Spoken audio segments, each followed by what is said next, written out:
할렐루야. 아멘. 여러분 반갑습니다. 네.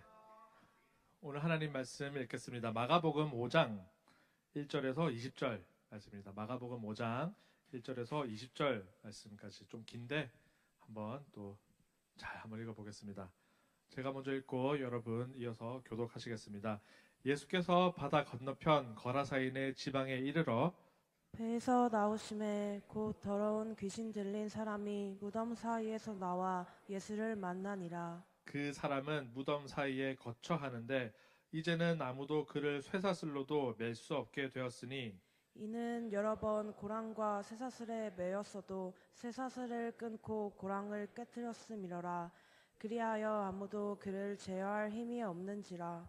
밤낮 무덤 사이에서나 산에서나 늘 소리 지르며 돌로 자기의 몸을 해치고 있었더라. 그가 멀리서 예수를 보고 달려와 절하며 큰 소리로 부르짖어 이르되 지극히 높으신 하나님의 아들 예수여 나와 당신이 무슨 상관이 있나이까 원하건대 하나님 앞에 맹세하고 나를 괴롭히지 마소서 하니 이는 예수께서 이미 그에게 이르시기를 더러운 귀신아 그 사람에게서 나오라 하셨음이라. 이에 물으시되 내 이름이 무엇이냐 이르되 내 이름은 군대니 우리가 많음이니이다 하고 자기를 그 지방에서 내보내지 마시기를 간구하더니 마침 거기 돼지의 큰 떼가 산 곁에서 먹고 있는지라 이에 간구하여 이르되 우리를 돼지에게로 보내어 들어가게 하소서 하니 허락하신데 더러운 귀신들이 나와서 돼지에게로 들어가매 거의 2,000마리나 되는 떼가 바다를 향하여 비탈로 내리다라 바다에서 몰사하거늘 치던 자들이 도망하여 읍내와 여러 마을에 말하니 사람들이 어떻게 되었는지를 보러 와서 예수께 이르러 그 귀신 들렸던 자 곧 군대 귀신 짚혔던 자가 옷을 입고 정신이 온전하여 앉은 것을 보고 두려워하더라. 이에 귀신 들렸던 자가 당한 것과 돼지의 일을 본 자들이 그들에게 알림해 그들이 예수께 그 지방에서 떠나시기를 간구하더라. 예수께서 배에 오르실 때 귀신 들렸던 사람이 함께 있기를 간구하였으나 허락하지 아니하시고 그에게 이르시되 집으로 돌아가 주께서 내게 어떻게 큰 일을 행하사 너를 불쌍히 여기실 것을 내 가족에게 알리라 하시니 그가 가서 예수께서 자기에게 어떻게 큰 일을 행하셨는지를 대가볼리에 전파하니 모든 사람이 놀랍게 여기더라. 아멘. 이것은 하나님 말씀입니다. 오늘은 하나님 나라 통치의 작동 원리라는 제목으로 하나님 말씀 나누도록 하겠습니다. 우리가 지금 계속 마태복음 읽다가 지금 갑자기 오늘 마가복음으로 왔죠. 네, 제가 마태복음의 본문을 피한 게 아니고 이것은 무엇이냐면 마태복음에 자 퀴즈 지난주에 우리 어떤 이야기 했는지 기억나시는 분? 무슨 예수님이 어떤 기적을 행하셨죠? 풍랑을 잠잠케 하는 거 있었죠, 그죠? 네, 풍랑을 잠잠케 하는 그 본문 다음 본문이 마태복음에도 이 본문이 똑같이 나와요. 똑같이 나오고 마가복음에도 지금 5장 1절에서 20절인데 그 앞부분에는 그 풍랑을 잠잠케 하는 이야기가 똑같이 나옵니다.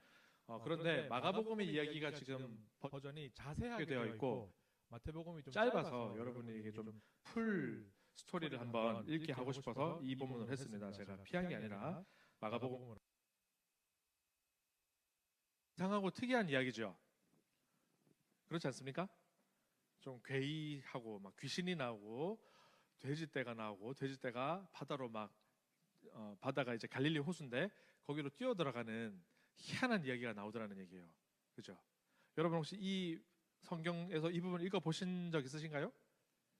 읽어보고 또 혹시 설교도 들어보고 하셨나요? 이거 어떻게 이해하고 있습니까? 이 본문을 무슨 일인가요? 저는 어릴 때부터 성경을 읽으면서 이 본문, 이 단락이 굉장히 좀 마음에 걸렸어요. 왜냐하면 우리가 알고 있는 어떤 예수님의 이미지와 여기서 행동하시는 예수님의 이미지가 굉장히 달라 보였기 때문입니다. 뭐냐면 귀신을 내쫓아 주시는 건 좋단 말이에요. 그죠? 어떤 귀신 들린 사람이 있어서 그 사람을 고쳐주시고 치유하시고 회복하시는 건 좋은데 하필이면 왜 돼지떼에 이게 귀신이 들어가가지고 돼지떼가 막 뛰어 들어가가지고 그 몰살이 되느냐 참 이상한 이야기더라는 거죠. 그죠? 이상하지 않습니까? 이상하죠. 이게 무슨 뜻일까 이게? 그걸 오늘 한번 생각을 해봤으면 좋겠습니다. 별 기대는 안 됩니까? 네. 여러분 뭐 혹시 점심 안 먹고 왔어요? 아니면 너무 많이 먹고 왔어요? 안 먹고 온 사람과 너무 많이 먹고 온 사람 둘 사이가 잘 없죠, 그죠? 안 먹고 오신 분들은 참 짠합니다.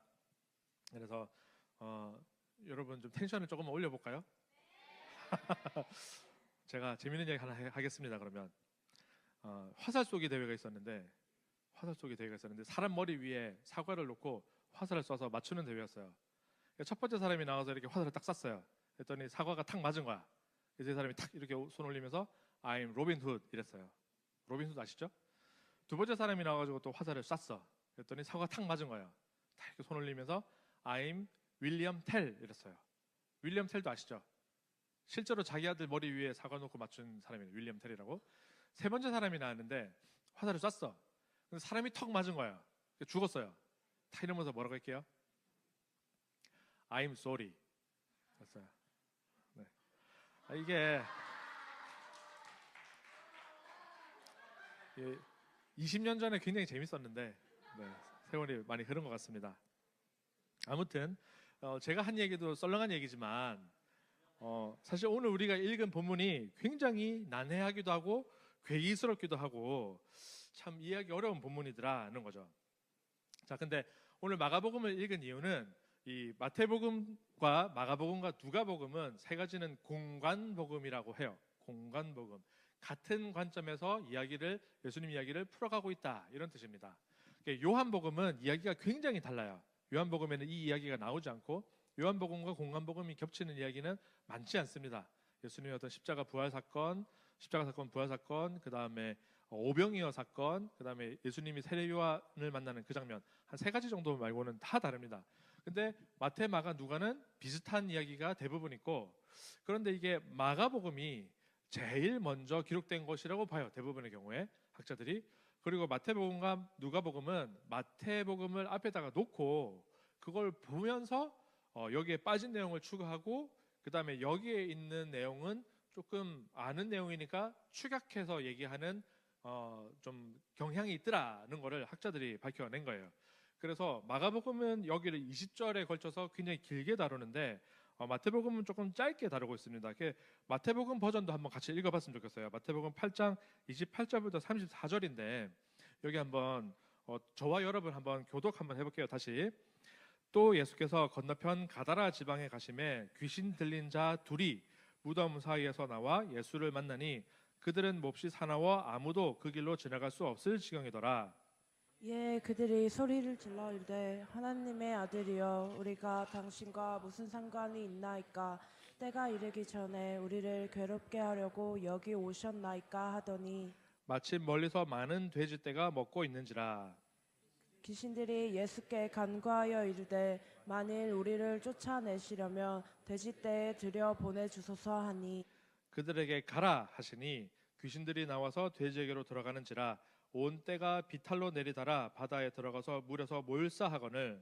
치던 자들이 달아나 시내에 들어가 이 모든 일과 귀신 들린 자의 일을 구하니 다시 읽을게요. 시작. 온 시내가 예수를 만나려고 나가서 보고 그 지방에서 떠나시기를 간구하더라. 아멘. 지금 이 이야기가 마태복음은 진짜 짧죠. 근데 마가복음에서 나온 어떤 핵심적인 이야기들은 다 들어있는 것 같죠? 근데 디테일에서 조금 차이가 나더라 이런 겁니다. 마태복음은 어떤 스타일이냐면 이야기가, 여러분 마태복음을 다음에 성경을 읽을 때 3이라는 숫자를 기억을 하고 읽으시면 좋습니다. 모든 어떤 예수님의 설교와 이야기들은 3개씩 묶음으로 나와요. 예수님의 비유도 3개가 나오고 치유 기적도 3개씩 나오고.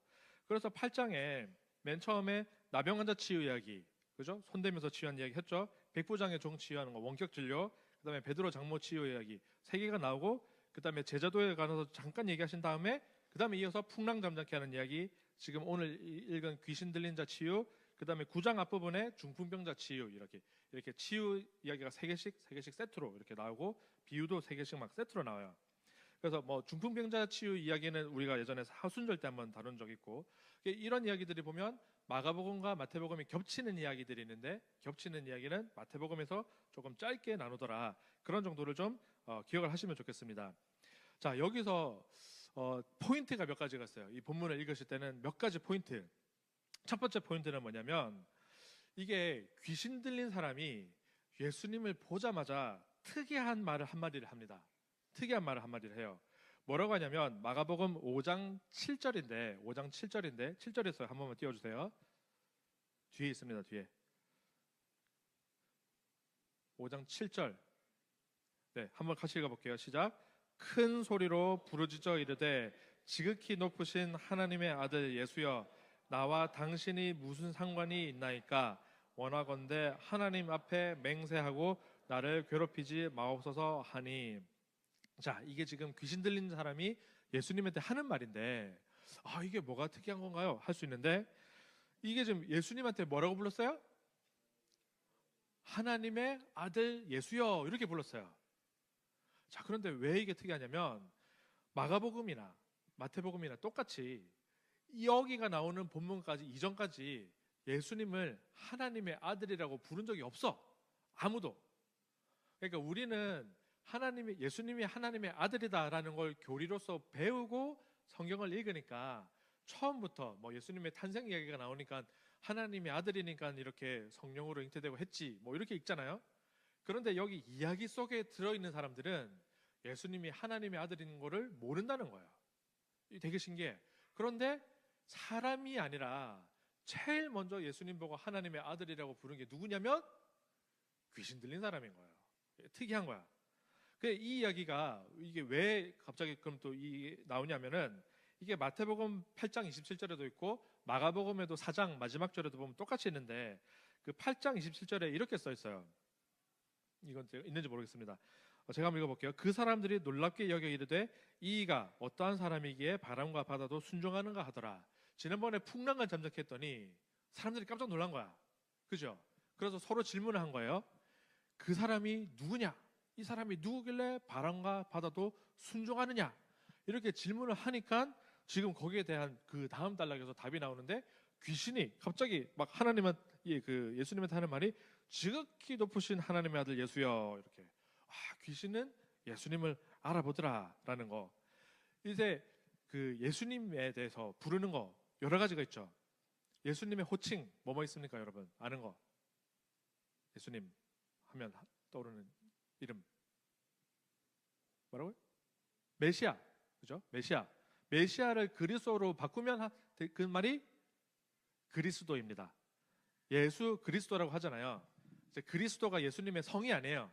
예수가 first name이고 그리스도가 크라이스트가 last name이고 이런 게 아니고 예수 이게 이름 거기는 이게 이름이 끝이야.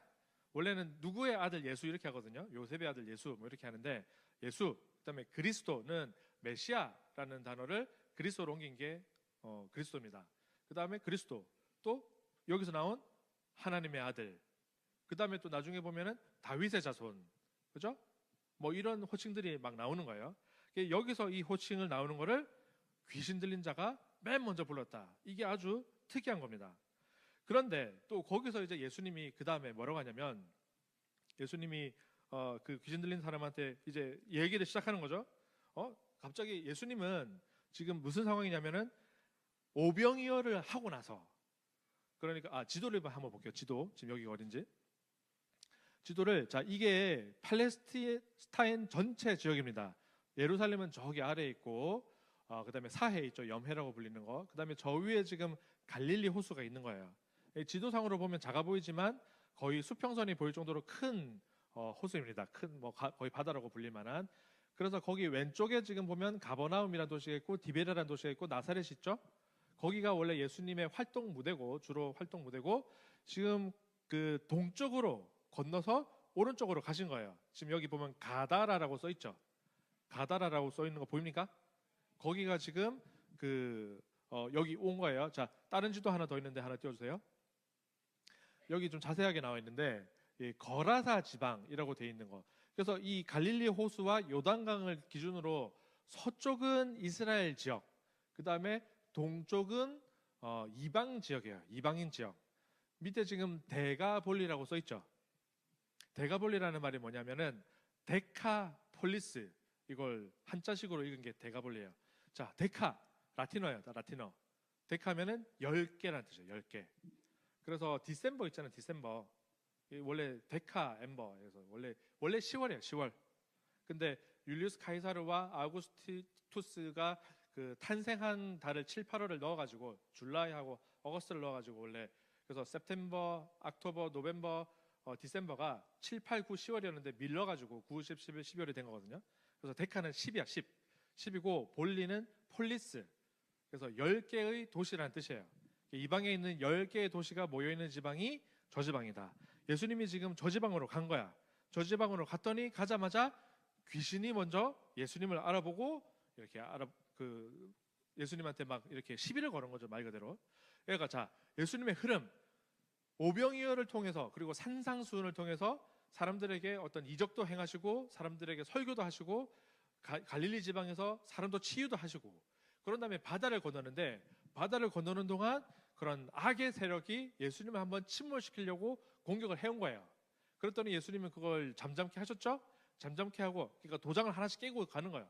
갈릴리 지역에서 먼저 하고 바다에서 한번 또 깨고 딱 이방 지역으로 왔더니 이방 지역에 이제 거주하는 그 귀신이 예수님을 알아보고 당신이 지금 나랑 무슨 상관이 있습니까? 이렇게 얘기를 하는 거예요.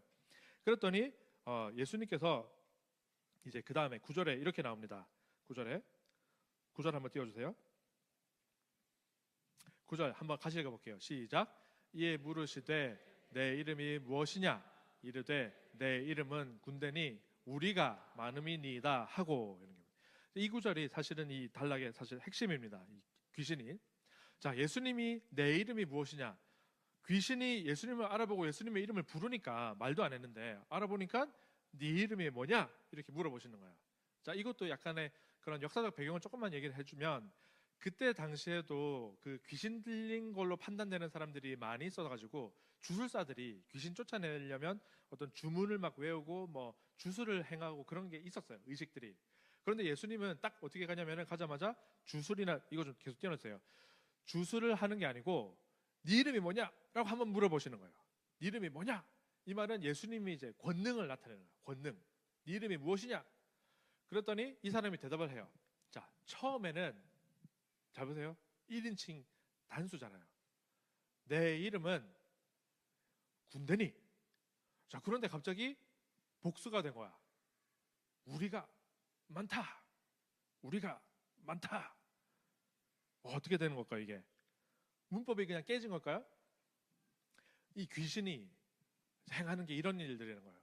나는 하나인데, 나는 귀신은 하나인데, 그러면서 자기가 이제 예수님한테 쫄리니까 우리가 많다 이렇게 말해버리는 거예요. 신기하죠, 그죠? 그러면서 자, 여기 군대라는 단어가 나오는데 군대가 이게 또 헬라어로는 레기온이라는 단어가 나와요. 레기온이라는 단어는 원래 그 라틴어에서 온 단어인데 여러분 혹시 로마인 이야기 이런 거 혹은 로마 역사에 좀 관심 가지신 분 있나요? 있으면 알 수 있는데 로마의 군단을 얘기할 때 이 레기온이라는 단어가 나와요. 로마의 군단. 우리나라에도 군단 있죠. 육군에 몇 군단 있어요? 1군단, 2군단, 3군단 이렇게 있나? 4단 있고 군단 없어요? 옛날에 있었나? 제가 해군이라서 육군을 잘 몰라요. 군단이라는 게 있는데 로마의 군단을 사용하는 단어를 여기다가 쓰는 거예요. 우리가 군대다. 자, 이 최초의 이 복음서를 읽는 사람은 그러면 다 어떻게 받아들이겠어요? 이게 바로 떠오르는 거는 로마 군대가 떠오르는 거야. 지금 로마 군대, 자기네들을 지배하고 통치하고 압제하고 있는 그 로마 군대. 여러분, 제가 초창기에 한번 말씀 나눴을 때 이거 한 적 있잖아요. 오른뺨을 맞아봤냐고. 그죠? 기억납니까? 오른뺨을 어떻게 맞는 거라 그랬어요? 이렇게 치는 거라 했잖아요. 이렇게 치는 거 누가 치는 거예요? 로마 군인이. 그죠? 식민지 백성들한테 아무 이유 없이 가가지고 뺨을 칠 때 이렇게 오른뺨을 후려 치더라는 거예요. 그 로마 군대가 지금 이 귀신이 나는 군대다, 나는 로마 군이다 이런 식으로 지금 말을 하고 있는 거예요. 그러면서 우리가 많다, 우리 수가 많다 이런 얘기를 하고 있습니다. 그러면서 이 귀신의 아까 특징이 막 나왔는데 자해를 막 하고 사람들에게 막 흉포하게 하는 거예요. 그러니까 악이라는 것은 그런 성질을 가지고 있습니다. 자기를 스스로 해하고 자존감이 완전 바닥에 떨어져가지고 살아있는 사람이지만 이 사람이 사실은 생명은 있잖아요. 숨도 쉬고 호흡도 하는 사람이지만 무덤 사이에서 거주를 하면서 지나가는 사람들을 위협하고, 그죠? 소리 지르고 막 겁주고 그러면서 자기 스스로는 스스로 자해하는 그런 존재가 귀신 들린 사람이더라. 그런데 그 귀신의 이름이 뭐다? 로마군이다. 이런 얘기를 하고 있는 거예요. 그래서 이 귀신 들린 사람은 그 오늘날 진짜 귀신 들린 사람이 있나, 뭐 귀신 들린 사람은 어떻게 나타나나, 혹은 어떤 학자들 중에서는 이게 그냥 단순히 정신질환이다, 뭐 조현병이라든가 그런 정신질환의 어떤 증세일 수도 있다, 이렇게 얘기를 하고도 있는데, 그 실제로 저는 귀신 들린 사람이 있기는 있는 것 같아요. 직접 본 적은 없지만. 그래서 이게 그런 사람들이 이 세상 자체가 완악할 때 그런 사람들이 좀 나타납니다. 그래서 로마 군이라는 그런 흉폭한 그런 권세가, 악한 권세가 세상을 지배하다 보면 마귀들, 귀신들도 사람들한테 쫓아다니면서 사로잡고 그 영을 사로잡고 막 못살게 굴고 하는 거야. 그래서 예수님이 육체의 질병을 치유하시기도 하시지만 이렇게 귀신 들린 사람들도 치유하시는 사역을 하시더라라는 거예요. 그러면서 자, 이제 그 다음에 이제 일이 일어납니다. 이 귀신이 예수님의 권능한테 지금 눌렸단 말이에요. 내 이름은 군대니 우리가 많습니다. 이런 말 하지만 예수님이 쫄지 않아. 권능이 있어서 네 이름이 뭐냐? 이러면서 거기서 나와라! 이렇게 말씀하시는 거예요, 예수님이. 그죠? 그랬더니 이제 귀신은 이 사람 안에 있을 수 없다는 걸 깨달았어요. 그래서 예수님한테 간청을 합니다. 어떻게 합니까? 저기 보니까 돼지떼가 있는데 저를 돼지떼로 들어가게 해주세요. 이렇게 하는 거예요. 이게 지금 제일 기묘하고도 이상한 이야기입니다. 자, 이상한 이유. 첫 번째, 이스라엘 사람들은 돼지를 먹을까요, 안 먹을까요? 네? 모르니까 안 먹습니다. 돼지를 안 먹어요. 이스라엘 사람들도 안 먹고 이슬람 사람들도 안 먹어요. 율법에 그렇게 써 있어. 돼지는 먹으면 안 돼요. 그 사람들은 무슨 고기 먹게요? 소, 양, 염소. 나오진 않는데, 성경에 나오지 않는데 닭은 먹는 것 같아. 이렇게 이건 먹어요. 근데 돼지고기는 절대 안 먹어. 그 다음에 물고기 중에서도 비늘 없는 물고기, 이건 안 먹는다 그래요. 그 다음에 소고기나 양고기를 먹을 때도 피를 쭉 다 빼고 이렇게 먹어야 되고, 어쨌든 돼지고기는 안 먹습니다. 그죠? 그런데 돼지떼가 있어. 왜 돼지떼가 있을까요? 일단 첫 번째는 여기가 이방 지역이기 때문에, 이스라엘 사람들이 없는 지역이기 때문에 돼지떼가 있고요. 그 다음에 이건 그냥 약간 신기한 이야기인데, 뭐 신기하지 않고, 로마 군단 중에서 군단이 이제 1군단, 2군단, 3군단, 4군단 이렇게 해서 한 30개가 있어요. 군단이 로마 전역에. 근데 팔레스타인 지역에 당시에 주둔하고 있던 군단이 10군단이래. 10군단. 근데 그 10군단의 상징이 뭐냐면은 멧돼지였다는 거예요. 그래서 그게 돼지였대. 그래서 이 본문에 있는 사람들은 군대다, 레기온, 그 다음에 돼지 이렇게 하면은 바로 로마 10군단이 떠올랐다고 해요. 근데 실제로 돼지가 있었을 수도 있고, 그래서 아무튼 거기에 돼지떼가 있는데 그 돼지떼로 들어가게 하세요 하니까 예수님이, 자 여기서 32절, 마태복음 8장 32절인데 예수님이 좀 멋있게 말씀하시길래 이거 한번 읽어볼게요. 같이 시작. 그들에게 가라 하시니 귀신들이 나와서 돼지에게로 들어가는지라 온 떼가 비탈로 내리다라 바다에 들어가서 물에서 몰사하거늘. 네. 자, 아까 마가복음에서는 돼지가 몇 마리였는지 기억나세요? 2,000마리였어요. 돼지가 2,000마리. 여러분, 돼지가 2,000마리라고 하는데 안 이상했습니까, 처음에? 돼지가 2,000마리는 어떤 숫자일까요? 엄청 많. 우리 교회 교인 몇 명인지 아세요?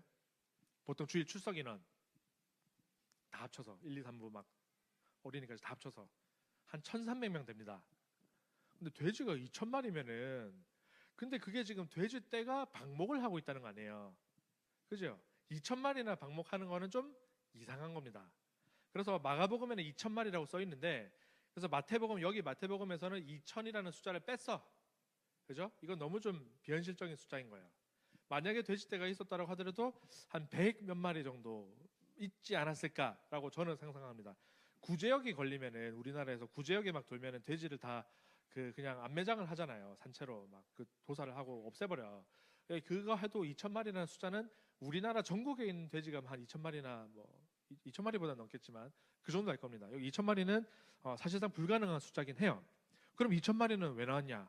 이것도 뭐냐면은 로마 군단의 원래 인원은 6천 명이고 6천 명인데 실제로 이 한 군단 전체가 있는 게 아니고 한 3분의 1 반 군단이 한 2천 명 정도가 거기에 주둔해 있었다. 그게 한 가지 이야기. 또는 유대 문헌에 따르면은 한 부대 완전한 부대는 1,000명. 그래서 2천 명이면은 두 부대니까 그 군대가 하나에 공격할 수 있는 부대가 완전하게 편성이 되어 있는 거예요. 그러니까 이게 무슨 뜻이냐면은 사탄의 군대가 완전히 한 부대가 지정이 돼 있다. 이렇게 돼 있는 거예요. 여러분 스타에서 한 부대 몇 명입니까? 몇 마리? 12마리잖아요. 여기서는 2천 명이 한 부대인 거야. 한 부대. 그죠? 그러니까 아는 사람과 모르는 사람들의 차이가 있겠죠. 아무튼 2천 명이 있더라는 거야. 자, 그래서 그 2천 마리의 돼지떼가 바다로 뛰어들어 가지고 자살을 합니다. 피리 부는 사내에 나오는 그 막 생쥐처럼. 자, 이것은 어떤 의미일까요, 여러분? 한번 상상해 봅시다. 우리가 지금까지 계속 해왔잖아요. 우리가 구약하고 연결을 시켰습니다. 자, 귀신이 내 이름은 뭐라 그랬어요? 군대라 그랬어요. 그리고 이스라엘 사람들이 먹지 않는 돼지라는 어떤 부정한 음식, 부정한 동물, 소떼도 아니고 양떼도 아니고 돼지떼로 들어가가지고 돼지떼는 또 귀신이 들려서 그랬겠지만 바다로 뛰어 들어가서 자살을 해버리는 거예요. 자, 구약에서 여러분, 구약에서 뭐가 떠오릅니까? 네? 크게 말해보세요. 구약에서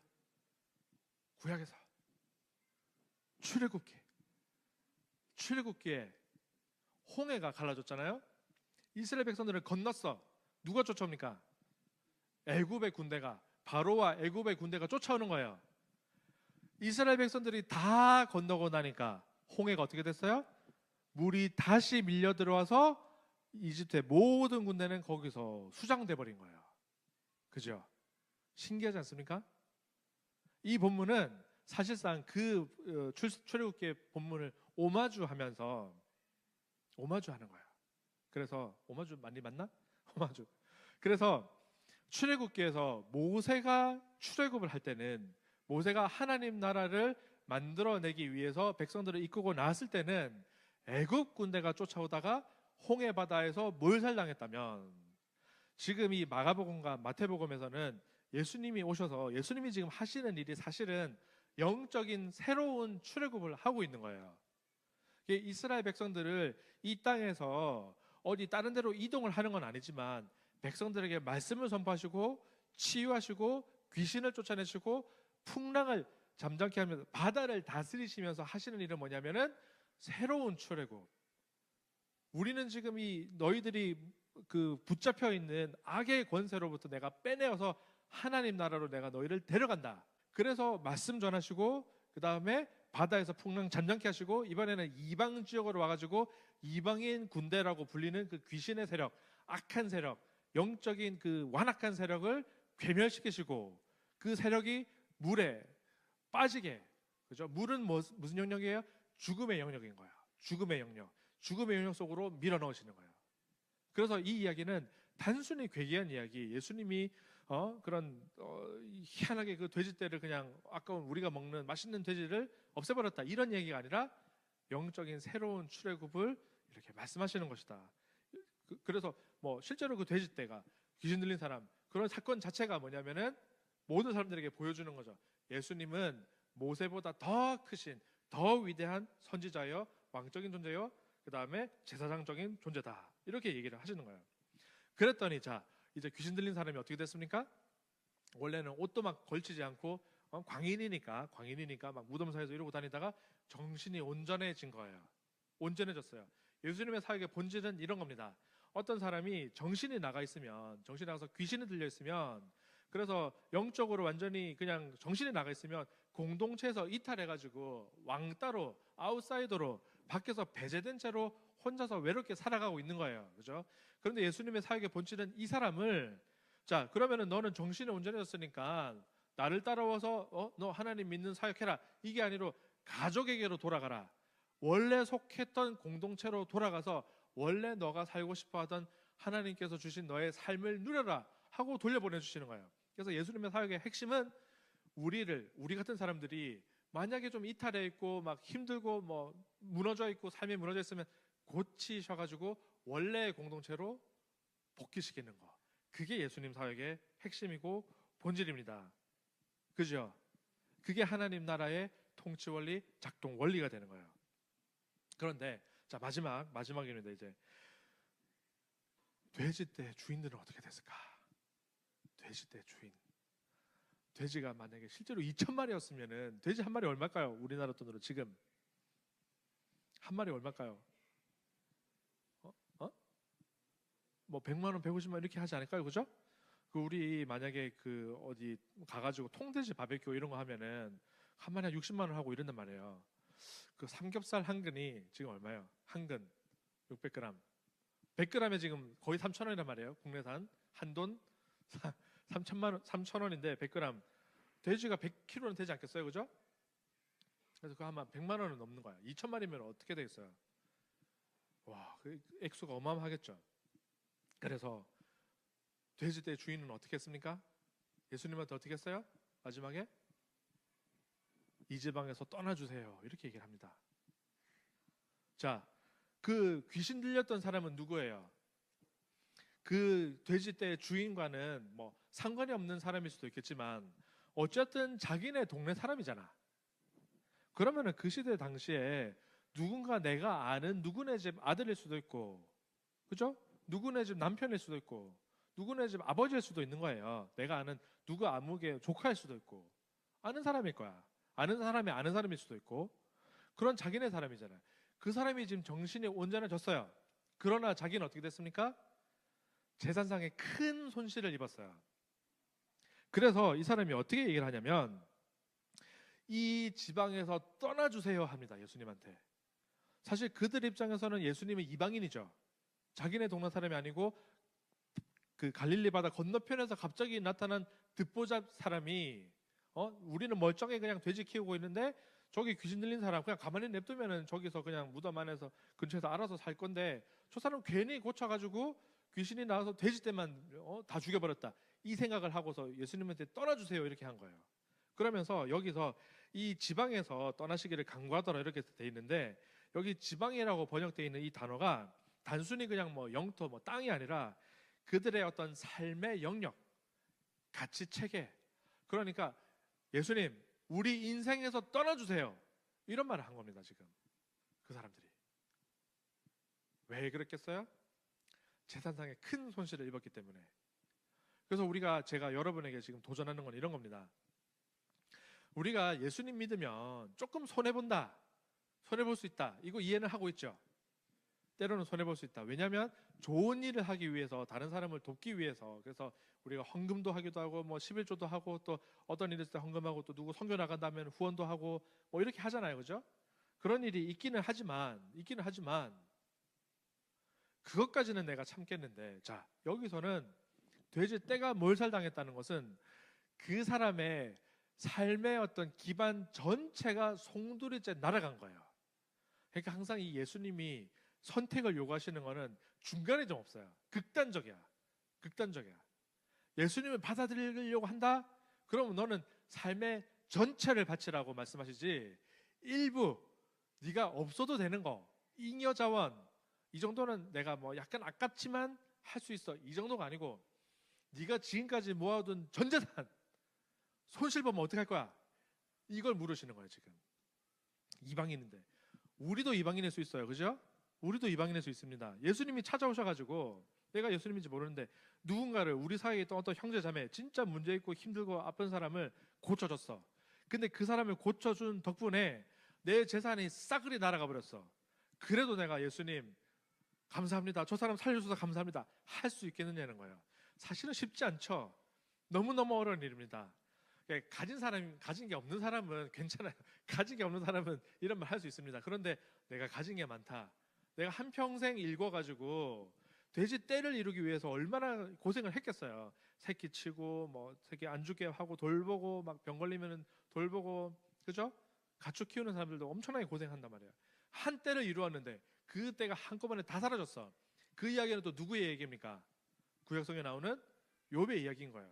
욥은 하루아침에 모든 재산이 날아가 버리고 모든 자식들이 다 사라져버린 거예요. 욥의 고난이 겪었을 때 욥은 그럼에도 불구하고 하나님께 내가 뭐 범죄하지 않겠다 하면서 구구절절히 막 나는 죄가 없다, 나는 의인이다라고 변명하긴 하는데, 욥기 이야기 또 다음에 하죠. 그런 상황이 우리에게 언젠가, 우리 인생에 언젠가 찾아올지도 모른다는 거예요. 여러분이 지금 재산이 없을 때는 괜찮지만 재산이 여러분이 많아지고 나서, 그죠? 내가 집도 막 사고, 여기서 내 재산이 좀 생겼어. 자산이라는 게 막 불어나가지고 통장을 보면 막 마음이 흐뭇한데 그게 하루아침에 삭제가 되어버리면은, 그죠? 그게 나의 실수가 아니고, 그죠? 만약에 나의 실수로 내가 클릭을 잘못해서 그렇게 되면야 나 자책을 하겠지만 어떻게 하시겠습니까, 여러분? 그럼에도 불구하고 예수님 잘 오셨습니다, 환영할 수 있을까요? 그것은 중요한 물음인데, 제가 지금 여러분에게 그래도 예수님 믿어야죠 이렇게 말할 수는 없는 겁니다. 여러분의 삶의 영역에서, 각자의 삶의 영역에서 지금 우리가 젊을 때, 청년의 시기 때, 내가 아직 가진 게 많지 않을 때 이걸 생각해 보면서, 하나님, 내가 그러하여도 하나님 믿고 따르고 예수님의 제자로서 살아가길 원합니다. 나의 재산보다, 내가 가진 것보다, 나의 어떤 명예보다, 나의 사회적 지위보다 한 사람의 영혼, 한 영혼이 천하보다 귀하다고 말씀하셨는데, 한 영혼을 살리기 위해서라면 내가 헌신하겠습니다. 나의 것을 주님께 드리겠습니다. 사라지더라도 주님께 감사하고 주님을 환대하겠습니다. 그걸 지금 한번 기도를 해보고 한번 나가보자는 거예요. 그래서 그런 일이 닥쳤을 때 시험이 들겠지만 언젠가 주님, 그러하여도 내가 주님을 찬양합니다, 주님을 예배합니다, 주님은 살아계신 하나님이십니다, 지극히 높으신 하나님의 아들 예수님, 내 삶에 찾아와 주신 예수님, 하나님 나라 통치로 나를 건져주신 예수님, 나를 건지신 것처럼 다른 사람을 건지실 때 그 사역에 내가 동참하겠습니다, 이렇게 결단하면서 한번 나아갈 수 있으면 좋겠습니다. 아멘이 안 되죠, 그죠? 이건 무서운 일입니다. 근데 아멘 진짜, 근데 막 하지 마세요. 나중에 진짜 그렇게 될 수도 있어. 어릴 때 막 선교사로 헌신 함부로 하면 안 된다는 거예요. 이건 여러분의 믿음이 충분히 자라고 나서 주님, 감당할 수 있는 시험만 주세요 이렇게 하셔도 괜찮습니다. 괜찮아요. 전 재산을 날리는 건 너무너무 무서운 일입니다. 가족이 있을 땐 더 무서운 일이에요. 저도 무섭기 때문에 무섭지 않다 막 이렇게 허풍을 떨 수는 없습니다. 무서운 일이에요. 하지만 여러분, 한번 상상은, 적어도 지금 이 순간에 상상을 한번 해보고, 내가 그런 상황에 닥치면 어떻게 할 수 있을까? 그래도 내가 예수님 사랑한다고 말할 수 있을까? 한번 생각해보고 기도해보고 이렇게 한 주 한 주를 살아가 보자는 얘기입니다. 자, 오늘 그러나 이런 찜찜함을 가지고 가면 힘들기 때문에 그것만 기억합시다. 예수님은 치유하시는 분이시다. 예수님은 살리시는 분이시다. 예수님이 누군가 망가진 사람을 고치시면 내가 망가졌을 때 나도 고쳐주실 것이다. 예수님은 치유하시는 분이시고 생명을 주시는 분이시고, 그래서 예수님의 보혈이 나를 덮을 때 내가 회복된다. 이것 가지고 오늘 한 주 살아가셨으면 좋겠습니다. 우리 같이 한번 기도했으면 좋겠습니다.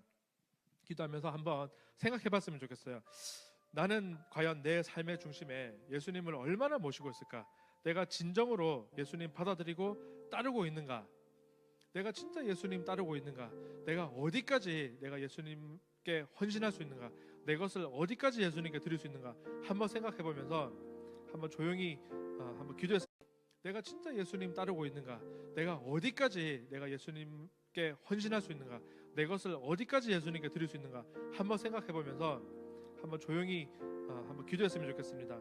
아버지 하나님, 예수님, 내가 간절히 기도하는데 내 머리로는 주님께서 사람의 생명을 살리시고 구원하시고 고치시는 분이심을 이해를 하겠습니다.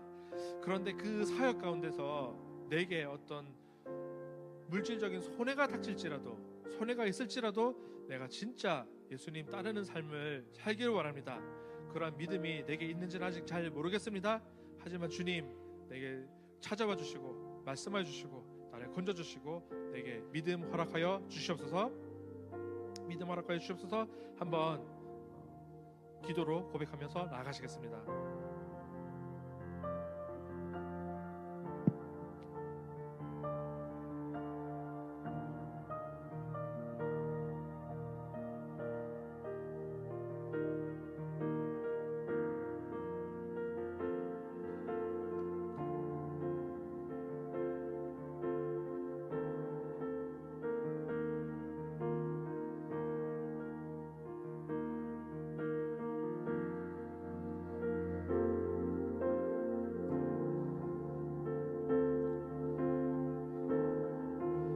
전능하신 아버지 하나님, 주님께서 신실하심을 믿고 고백하고 주님께로 나아갑니다. 주님, 우리 삶을 좀 붙들어 주십시고 우리 삶의 어떤 전 영역에서 예수님을 드러내는 삶 살 수 있도록 인도하여 주옵소서. 우리에게 참 믿음 허락하여 주기를 바랍니다. 주님께서 우리에게 선택을 요구하실 때 결단코 단언코 예수 그리스도를 선택할 수 있는 믿음 허락하여 주옵소서. 생명과 죽음이 가로놓였을 때 생명을 선택하게 하시고, 어떤 물질적 부와 이 세상의 부요함과 예수 그리스도를 아는 풍성함을 선택해야 될 때 예수 그리스도를 아는 풍성함으로 만족할 수 있는 믿음 허락하여 주시옵소서. 감사드리며 예수님 이름으로 기도드렸습니다. 아멘. 우리 시간 또 함께 결단하면서 찬양으로 나가시겠습니다.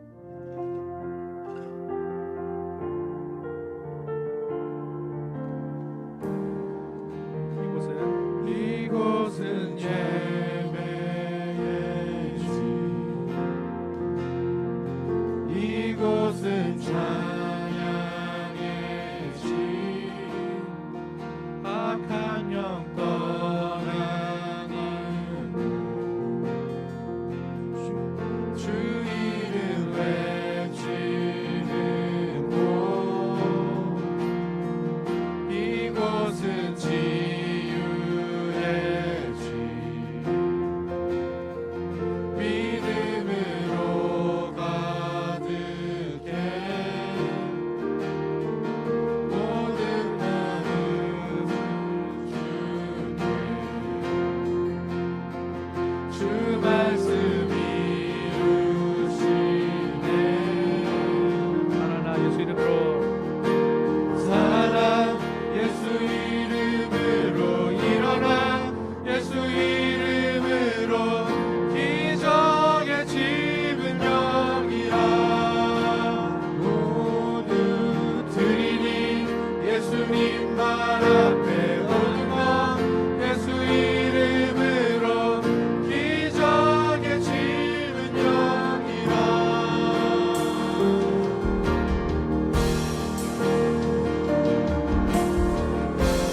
그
모든 예수님 발 앞에 들이 예수님 발 앞에 모든 것 예수 이름으로 이정의 짐은 여기 주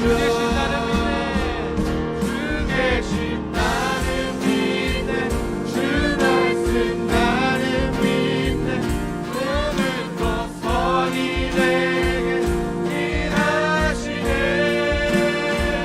나는 하늘 보내 주의 비전을 받네 모든 것 선이 되게 일하시네 살아나 살아나 예수 이름으로 일어나 예수 이름으로 기적의 짐은 여기라 모두 그들이 예수님 발 앞에 모든 것 예수 이름으로 기적의 짐은 여기라 다 같이 일어서서 살아나 살아나 예수 이름으로 일어나 예수 이름으로 기적의 짐은 여기라 모두 들이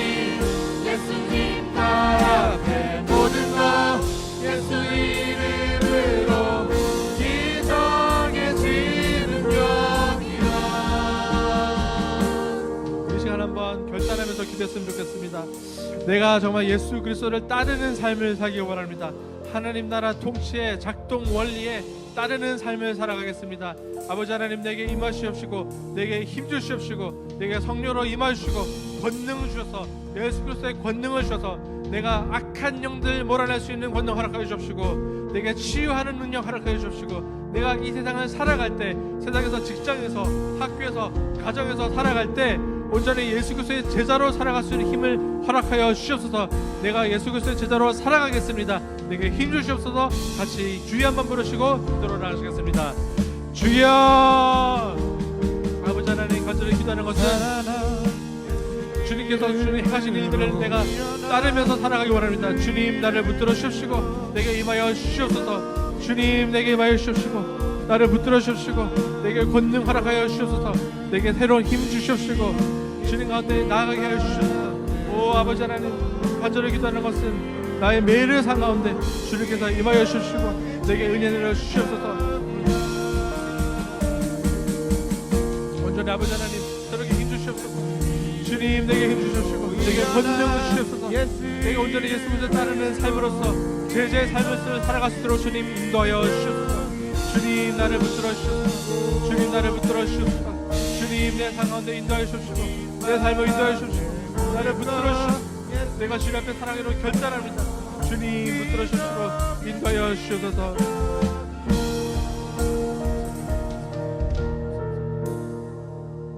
살아계신 아버지 하나님 오늘 예배 가운데 우리 가운데 찬양으로 경배로 우리가 주님 앞에 나아갔습니다. 우리 가운데 말씀으로 임하여 주시고 우리 가운데 함께하여 주시니 감사드립니다. 아버지 하나님 매일의 삶 가운데 매일의 일상을 주님께 올려드립니다. 예수 그리스도여 우리에게 찾아오시고 우리에게 말씀하여 주시고 우리 마음 만지시고 우리를 새롭게 하여 주시기를 간절히 구합니다. 주님 임하여 주시고 우리 삶의 전 영역에서 우리와 함께하여 주시옵소서. 아버지 하나님 내 삶이 곤고하고 지치고 힘들고 어려울 때에도 주님 나에게 말씀하여 주시고 나를 건져 주시옵소서. 그 모든 어려움에서 건져 주시고 구원하여 주시옵소서. 내가 아닌 다른 사람이 그런 공경 가운데 어려움 가운데 있을 때 내가 나아가 그 사람에게 손을 뻗고 예수 그리스도를 소개하고 예수 그리스도의 권능이 나를 통해서 나와서 그를 치유하고 고치고 이 세상 가운데 이 공동체 가운데 재활 복구시킬 수 있는 역사 일어나게 하여 주시옵소서. 내가 그런 믿음의 삶을 살아가는 가운데 내 삶에 손해가 있을지라도 내 삶의 재산상에 물질적인 손해가 있을지라도 예수 그리스도를 떠나지 아니하고 예수께 떠나기를 간구하지 아니하고 온전히 예수님을 환영하고 환대할 수 있는 믿음을 허락하여 주시옵소서. 내 가운데 참된 믿음, 예수 그리스도를 믿는 믿음, 예수 그리스도를 따르는 믿음 허락하여 주시며 내 매일의 삶이 그 믿음 가운데 더욱더 강화해지고 단단해지게 하여 주시옵소서. 아버지 하나님 주님께 귀한 물질을 올려드린 손길이 있습니다. 그 손길 위에 복에 복을 더하여 주시옵시고 그 모든 예물이 하나님 나라 통치를 위해서 귀하게 사용될 수 있도록 인도하여 주옵소서. 우리 가운데 필요한 형제 자매들에게 그 물질이 사용되게 하시고 사람의 생명을 살리고 치유의 지배 사역이 될 수 있도록 주님 인도하여 주옵소서. 우리 직장의 문을 두드리고 있는 지체들 주님 응답하여 주옵시고 갈 길을 밝게 보여 주옵시고 그가 무엇을 택하든 무슨 일을 하든 주님께서 영광 받아 주시옵소서. 회사에서 생활하는 가운데 지치지 않게 하시고 고단하게 하시고 휴가를 원하는 때에 쓸 수 있도록 하시고 모두 휴가를 쓸 수 없을 경우에는 적절한 보상이 쓸 수 있도록 인도하여 주시옵소서. 야근에 지치고 시달리지 않도록 이끌어 주시옵소서. 프리랜서들 붙들어 주시고 그 삶의 고단함 주님께서 아시오니 필요한 소득 부어주기를 간절히 구합니다. 긍휼히 여겨주시고 불쌍히 여겨주시고 종합소득세 신고할 때 풍성하게 신고할 수 있는 소득 허락하여 주시옵소서. 학생들 주님 인도해 주시고 부어주시고 인도하여 주시옵소서. 건져 주시옵소서. 모든 진로 가운데 주님께서 행하실 놀라운 일들을 기대합니다. 주님 사랑합니다. 감사드리며 예수 그리스도 이름으로 기도드립니다. 아멘. 이제는 우리 주 예수 그리스도의 크신 은혜와 하나님의 사랑과 성령님의 교통하심과 위로하심과 감화 감동하심의 역사가 예수 그리스도를 따르기로 결단하는 모든 에베넷의 청년 지체들 머리 위에 그리고 미래를 사는 교회 위에 이제로부터 영원토록 함께 하시기를 간절히 축원하옵나이다. 아멘.